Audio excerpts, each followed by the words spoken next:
Hi, everybody. It's Michael Small, and today I want to share a few reflections on Charles Fillmore's chapter in the development of divine love from the book Talk on Truth.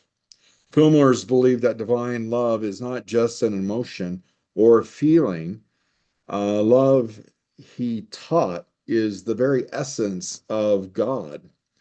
It's a spiritual principle, a power that can be developed in our lives as we are aligned with our thoughts and actions and presence of God's presence.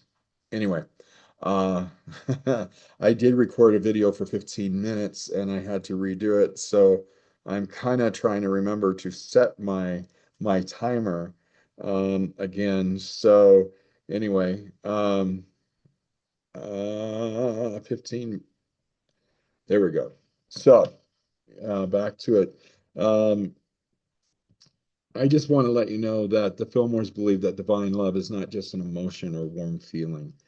Love, he taught, is the very essence of God.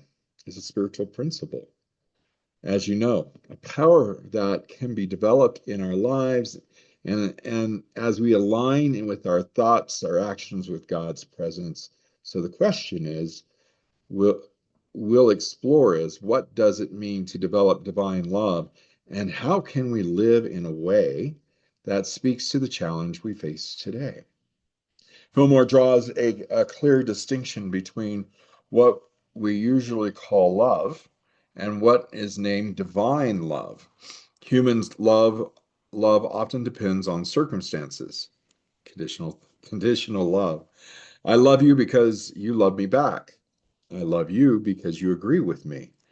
Or I love you as long as you treat me well. But divine love goes even deeper than that. So the Fillmores calls it the great harmonizer, and I love that. The spiritual force that binds and heals all of life.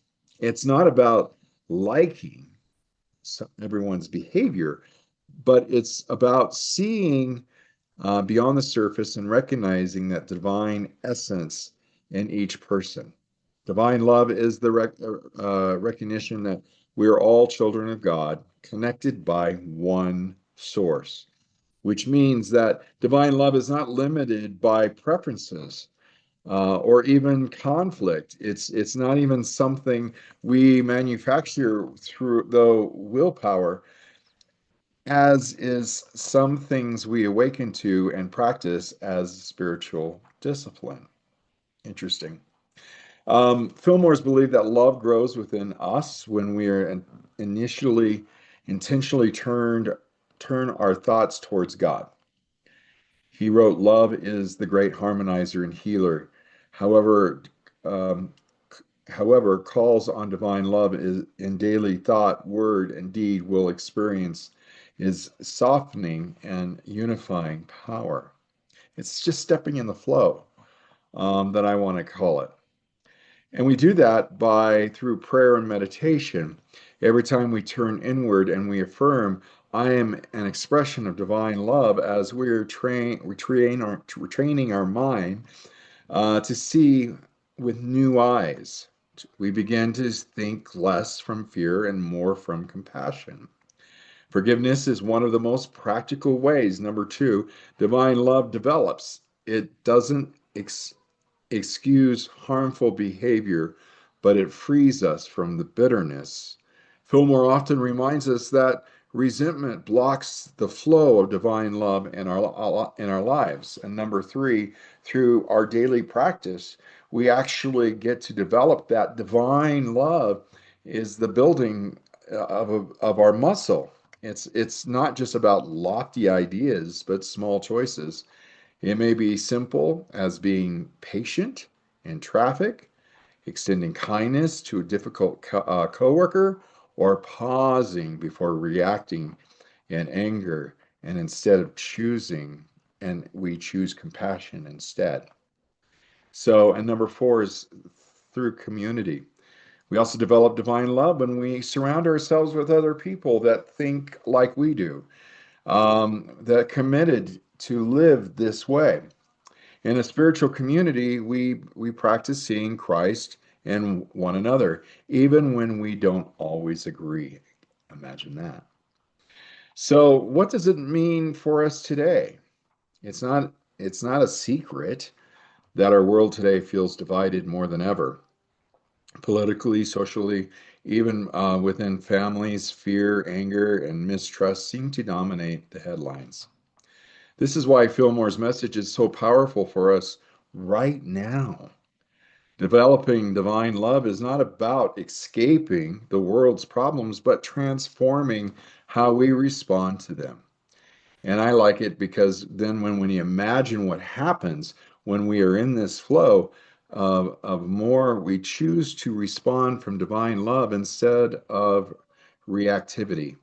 Imagine if in our conversations, instead of needing to win an argument, we first sought to understand. Imagine if we, when someone wrongs us, our first step was to pause, breathe, and silently affirm God's love is present here. That doesn't mean being passive, we're not a doormat, or ignoring injustice. That's important. Rather, it means that our actions are rooted in compassion, not in fear or hatred. As the Fillmores remind us, love is not weakness, it's strength. Divine love gives us courage to face challenges without losing our center. So this week, I invite you to choose not just one person or one situation in your life that feels disconnected or difficult. It may be strained relationships, a frustrating coworker, or even a public figure. We know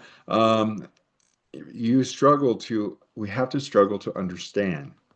Each time you think of that person, silently affirm, I am an expression of divine love, and I see the Christ in you.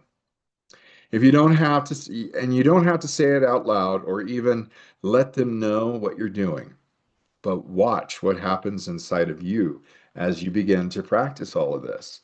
It's just to me, it's just a lot more fun.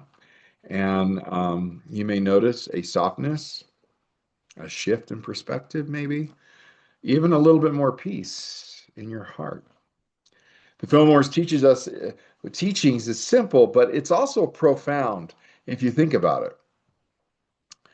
Love is not only God's nature, it's our own. Think about when God said, let us make man in our image. What did he really mean, God in our image? Let us make man in our image.